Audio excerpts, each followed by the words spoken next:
అందుకు యెహోవా, నీవు ఇశ్రాయేలుల పెద్దలలో కొందరిని తీసుకొని ప్రజలకు ముందుగా పొమ్ము. ప్రజలకు ముందుగా పొమ్ము. నీవు నదిని కొట్టిన నీ కర్రను చేత పట్టుకొని పొమ్ము. ఇదిగో అక్కడ హోరేబులోని బండ మీద నేను నీకు ఎదురుగా నిలిచెదను. ఏమన్నాడు? నేను నీకు ఎదురుగా నిలిచెదను. నీవు ఆ బండను కొట్టగా ప్రజలు త్రాగుటకు దానిలో నుండి నీళ్లు బయలుదేరునని మోషేతో సెలవీయగా మోషే ఇశ్రాయేలుల పెద్దల కన్నుల ఎదుట అట్లా చేసెను. చూడండి, ఇక్కడ చాలా సమస్యలు వస్తాయి మనకి. ప్రతిదానికి ఒక పరిష్కారం ఉంటుంది. ఏముంటుంది? ప్రతిదానికి ఒక పరిష్కారం. ప్రతిదానికి ఇప్పుడు నీళ్లు లేవు, నీళ్లు కావాలా. మోషే ప్రార్థన చేశాడు, తండ్రికి చెప్పాడు, అయ్యా ఇది పరిస్థితి. ఆయన ఒక మార్గం చూపించాడు. సరే, నువ్వు ముందుగా వెళ్ళు, కొంతమంది పెద్దలను తీసుకొని ప్రజలకు ముందుగా నువ్వు వెళ్ళు, ఆ హోరేబ్ అనే మరి ఆ ప్రాంతానికి వెళ్ళి అక్కడ ఉన్నటువంటి ఆ బండను కొట్టమన్నాడు. ఏం చేయమన్నాడు? నీవు నదిని కొట్టినా నీ కర్రను చేత పట్టుకొని పొమ్ము. ఇదిగో అక్కడ హోరేబులోని బండ మీద నేను నీకు ఎదురుగా నిల్చెదను.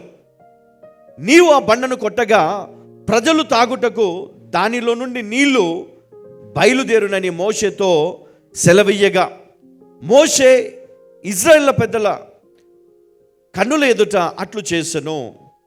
అప్పుడు ఇశ్రాయేలు చేసిన వాదమును బట్టి యెహోవా మన మధ్య ఉన్నాడో లేదో అని వారు యెహోవాను శోధించుటను బట్టి అతడు ఆ చోటికి ఏం పేరు పెట్టాడమ్మా?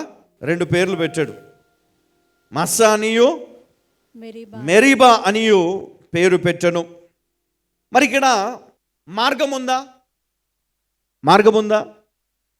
ఎర్ర సముద్రం అడ్డొచ్చింది. మార్గం ఉందా? లేదు. కానీ దేవుడు ఏం చేశాడు? మార్గం తెరిచాడు. ఇప్పుడు ఫరో సైన్యము ఎంటబడుతుంది. మార్గం ఉందా? మరణం ఒకటే అనుకున్నారు. కానీ దేవుడు మార్గం చూపించాడా? చూపించాడు. ఇప్పుడు నీళ్ళు లేవు.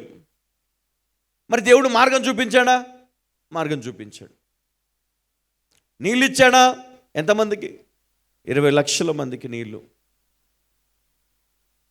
అంటే ఎన్ని నీళ్ళు కావాలి? ఒక బండను కొడితే అన్ని నీళ్ళు వచ్చినాయా? వాళ్ళందరికీ, వాళ్ళ పశువులకు, వాళ్ళ పిల్లలకు. మరి ఆహారం లేదు. మళ్ళీ ఒక సమస్య. మరి ఆహారం కోసం ఏం చేశాడు? ఆయన ఒక మాట చెప్పాడు, కండిషన్ పెట్టాడు.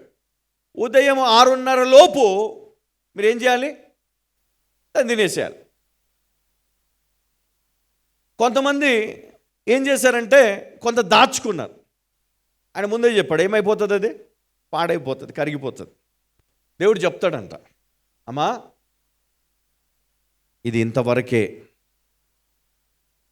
లేదండి నాకు ఇంత కావాలని దాచిపెట్టుకుంటాను డబ్బు అంటే, లేదు నీకు ఎప్పటికప్పుడే ఇస్తా అంటాడు. కొంతమందికి చూడండి, వాళ్ళ కష్టాలకు సరిపడంత డబ్బులు వాళ్ళకు వస్తాయి, అందులో నుంచి బయటపడతారు. అంతకంటే ఎక్కువ కావాలంటే కష్టం.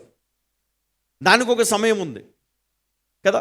దానికి ఏం కావాలి? మనకు విశ్వాసం కావాలి. మరి అవిశ్వాసం లేకపోతే ఆ కార్యం జరగదు. మరి వీళ్ళెవ్వరూ నమ్మలేదు, కానీ మోషే నమ్మాడు. అందులో ఉన్నారు కొంతమంది విశ్వాసులు, కొంతమంది బలమైనటువంటి మరి విశ్వాసులు ఉన్నారు. వారి ప్రార్థన, వారి నమ్మకం, మరి కొంతమంది పెద్దలు, కొంతమంది నాయకులు అందరు కలిసి మరి ఇలాంటివి వాదనలు తీసుకొని వచ్చి ఉండొచ్చు వాళ్ళ దగ్గరికి. కానీ దేవుడు ప్రతిదానికి సమాధానం ఇచ్చాడంటే. మరి ఈరోజు ఈ వాక్యం వింటున్న మీ అందరికీ కూడా ఒక విషయం చెప్తాను నేను. దేవుడు మన పక్షమున ఉన్నప్పుడు మనము ఆయనను ఘనపరచాలే కానీ ఎప్పుడు కూడా మనం ఆయనను ఏం చేయకూడదు? మన సమస్యలతో, మనకున్నటువంటి ఆటంకాలతో మనం ఇబ్బంది పెట్టకూడదంట. ఒక దైవజనుడు పెట్టాడు దేవుడు, మీరేం చేయాలి? మీ సమస్యలను తీసుకొని వెళ్ళి ఆ దైవజనుని దగ్గర ఆ సమస్యల కొరకు ప్రార్థన చెయ్యమని వేడుకోవాలి కదా. మీరేం చేయాలి? విశ్వాసముతో మీరును ఏకీభవించి మీరు కూడా ప్రార్థనలో చేస్తూ ఉండాలి, దేవునికి తెలియజేస్తూ ఉండాలి. అప్పుడు దేవుడు మీ పరిస్థితులను దేవుడు ఏం చేయగలడు? మీకు కృపనిచ్చి కొంతకాలము ఆ సమస్యలను మీరు మరి భరించే శక్తిని, ఆ ఓర్పును దేవుడు మీకు ఇచ్చి తర్వాత మీకు ఆ జ్ఞానమునిచ్చి దేవుడు అందులో నుంచి బయటికి తీసుకొని వస్తాడు. హల్లెలూయా, హల్లెలూయా, హల్లెలూయా. చాలాసార్లు మనము అపార్థం చేసుకుంటాం ఎవరిని? దేవుని వాక్యాన్ని. మరి దేవుని వాక్యం ఇట్లా ఉంది కదా, మరి ఎందుకు నాకు ఇట్లా అయింది? దేవుడు వాగ్దానం ఇచ్చాడు కదా నాకు ఈ సంవత్సరం, మరి ఈ వాగ్దానం ప్రకారం కాకుండా ఇంకోటి జరుగుతుంది ఎందుకు? ఎందుకంటే నీ ప్రవర్తన మారింది కాబట్టి, నీ నడత మారింది కాబట్టి, నీ చూపు మారింది, నీ జీవితం మారింది, నీ ఆలోచన మారింది, దేవుని నుండి తొలగిపోయినావు, వాక్యం నుండి తొలగిపోయినావు, ప్రార్థన లేదు. ఇందుకే నీకు కష్టాలన్నీ కట్టగట్టుకొని వస్తావు నీ లైఫ్లోకి. హల్లెలూయా. మనం ఏమనుకుంటాం? మన వాగ్దానం ఫలించట్లేదేంటి? నాకు ఇవ్వబడిన వాగ్దానం నెరవేరలేదేంటి? నాకు ఇవ్వబడినటువంటి మరి ఆ యొక్క ప్రవచనము ఏమైంది అని మనము బాధపడుతూ ఉంటాం. కానీ వాస్తవానికి మరి ఇక్కడ దేవుడు మరి నిజంగా ఎన్నో అద్భుత కార్యాలు, ఎన్నో అద్భుతమైనటువంటి కార్యాలు చేస్తూ వాళ్ళని ముందుకు తీసుకొని వెళ్తూ ఉన్నారు. తర్వాత మనం చూస్తే ఇక్కడ అమాలేకీయులు మరి వారు వస్తారు ఇక్కడ. ఎందుకంటే వీళ్ళన్నీ మరి ఆ ప్రయాణములో మరి అన్నీ దాటుకుంటూ వెళ్తూ ఉన్నప్పుడు మరి వీరు మధ్యలో వస్తారు.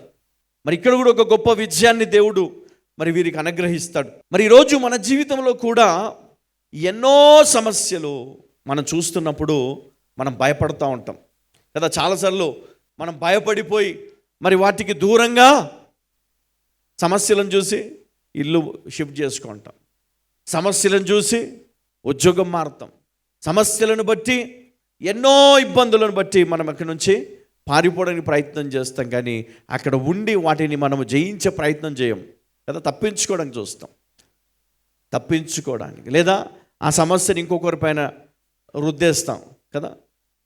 పాస్టర్ గారు చెప్పాడండి అందుకనే మేము ఇది చేసాం, లేకపోతే ఇది ఇట్లా జరిగేది కాదు. మా అన్న చెప్పాడు, మా అన్న చేయబట్టే ఇట్లా జరిగింది కదా. మా భార్య చెప్పింది, మా భార్య మాట విన్నందుకే ఎట్లయింది, లేకపోతే పలాని వ్యక్తి చెప్పాడు అందుకే ఎట్లయింది. తప్పించుకోవడానికి చూస్తాం, ఎందుకంటే మన దగ్గర సామర్థ్యం లేదు, ఆ విశ్వాసం లేదు. దేవుడు అన్నాడు నా కృప నీకు ఇస్తాను. హల్లెలూయా. ఏమిస్తాడంట దేవుడు? కృప. మరి ఆయన కృపను పొందిన మనము దేన్నైనా జయించగలం. హల్లెలూయా. దేన్నైనా జయించగలం, వ్యాధిని జయించగలం, బలహీనతను జయించగలం, దురాత్మలను జయించగలం కదా, లేమిని జయించగలం, ప్రతి శత్రువును జయించగలం. ఎందుకంటే దేవుడు నాకు తోడుగా ఉన్నాడు, నా పక్షమున దేవుడు ఉన్నాడండి, ఆ విశ్వాసం నాకు ఉంది అని చెప్పగలగలను కదా. అబ్రహాం అందుకే అన్నాడు, ఏమి వెనకాడకుండా కుమారుని తీసుకొని వెళ్ళి ఆయన ఖడ్గం పైకెత్తినప్పుడు దేవదూతను పంపి దేవుడు ఆపేశాడు కదా. ఎందుకు? నీ విశ్వాసము గొప్పదయా. నిజంగా నీ కుమారుని సైతము నువ్వు బలి ఇవ్వడానికి నువ్వు వెనకాడలే. ఒక మాట కూడా నా కుమారుడు ఎందుకు అని అనలే కదా. మరి అంత గొప్ప విశ్వాసం నీకు ఉన్నందున దేవుడు ఏం చేశాడు? అతని కిరీటమును అబ్రహాంకి ఏమిచ్చాడు? కిరీటం ఇచ్చాడు. మరి మనం ఏం పొందుకున్నాం? మనం నిందలేయడానికే మనకి టైం సరిపోతుంది కదా. వాళ్ళ చెవులు వీళ్ళ చెవులు కొరగడానికి టైం సరిపోదు, వాళ్ళకి చేరేయడానికే సమయం సరిపోదు కదా. వాళ్ళు ఇట్లా వీళ్ళు ఇట్లా అని చెప్పుకోవడానికే. పాపము ఒక కుటుంబం మంచిగా దేవునిలో ఎదుగుతూ మరి బలమైనటువంటి విశ్వాసాలు ఎదుగుతూ ఉంటే ఉన్నట్టుండి ఒకరోజు మరి వాళ్ళ భార్య గారు ఏదో మరి ఎవరో ఏదో చెప్తే తీసుకొని వచ్చి వాళ్ళ భర్త చెవులో ఊదిందంట. ఏదో ఒక బెలూన్ ఉబ్బినట్టు ఉబ్బిపోయాడు ఆయన. ఎట్లా? ఎప్పుడన్నా బెలూన్ చూసారండి? పోనీ చిన్నప్పుడు సైకిల్ గాలిపోతే ఏం చేస్తాం? పంపు కొడతారు దానికి. అప్పుడు ఆ టైర్ ఏమవుతుంది? గాలితో నిండుతుంది. అట్లా నిండిపోయి ఈయన ఏం చేశాడంటే ఆమె చెప్పిన ప్రతి దానికి తలూపుతూ విశ్వాసాన్ని కోల్పోయాడు, దేవునికి దూరం అయిపోయాడు, భ్రష్టత్వంలో గెలిచిపోయాడు, తాగుడు మొదలుపెట్టాడు స్నేహితులతో కదా. తర్వాత ఏమైందో తెలుసా, ఈ తాగుడు ఎక్కువ, స్నేహితులు ఎక్కువ, భార్యని ఇంట్లో నుంచి వెళ్ళగొట్టాడు. దేవుడి నుంచి దూరం చేసిన భార్య ఇప్పుడు ఏమైపోయింది, వెళ్ళగొట్టబడింది. ఇప్పుడు ఈయన పరిస్థితి ఏంటి, రోడ్డు మీద పడుకొని ఉన్నాడు తాగేసి. దేవుడు నిజంగా మరి అంత గొప్ప ధన్యత ఇచ్చాడు. ఇవన్నీ చూసుకుంటూ మరి వాటిని మనము నేర్చుకుంటూ, గుణపాఠాలు పాఠాలు నేర్చుకుంటూ కదా, ఒకరి విశ్వాసం పాటు చేసినా, ఒకరి కుటుంబాన్ని పాటు చేసినా, ఒకరి జీవితాన్ని నాశనం చేసినా అది నీ వెంట వస్తుంది. జాగ్రత్త, నీకు, నీ పిల్లలని తరతరములకు కదా. అందుకే ఎప్పుడు కూడా నీకు చేతనైతే వాళ్ళ విశ్వాసాన్ని బలపరచు కదా. అందుకనే భర్తలు కానీ భార్యలు కానీ మరి విశ్వాసులందరికీ నేను చెప్పేది ఒకటి, ఒకరు చెప్పిన మాటలు విని మీ విశ్వాసాన్ని పాటు చేసుకోకండి కదా. ఇక్కడ మోషే దగ్గర కూడా అదే జరిగింది. ఒకరు చెప్పరు, నీళ్ళు లేవురా మనకి, ఈయన ఏం చేస్తూ ఉన్నాడు కదా, దేవుడు ఉన్నాడు తీసుకొచ్చి ఇక్కడ నీళ్ళు లేవు, ఏమి లేవు, సస్తం మనము, పోయి అడుగుదాం అంటే వీళ్ళు కూడా వాళ్ళ మాట విని వెళ్ళారు ఆయన పైనకి. ఒకళ్ళు నువ్వు అట్లా ఉన్నావా ఈరోజు? ఎవరో చెప్పింది విని నీ హృదయాన్ని, నీ మనసును పాటు చేసుకున్నావా కదా? ఎవరో చెప్పింది విని నీ భార్యను నిందిస్తున్నావా? ఎవరో చెప్పింది విని నీ భర్తను అవమానిస్తున్నావా? ఎవరో చెప్పింది విని నీ జీవితాన్ని పాడు చేసుకుంటున్నావా? ఎవరో చెప్పింది విని నీ తల్లిదండ్రులకు దూరం అయిపోయావా? జాగ్రత్త. ఎవరో చెప్పింది విని నీ కుటుంబాన్ని కానీ, ఉద్యోగాన్ని కానీ, నీ అధికారులను కానీ, నీ అన్నదమ్ములను కానీ, నీ భార్యను భర్తను కానీ, నీ సంఘాన్ని కానీ, నీ దైవజనుని కానీ, నీ దేవుణ్ణి కానీ నువ్వు ఎప్పుడు కూడా విడిచిపెట్టకు. హల్లెలూయా.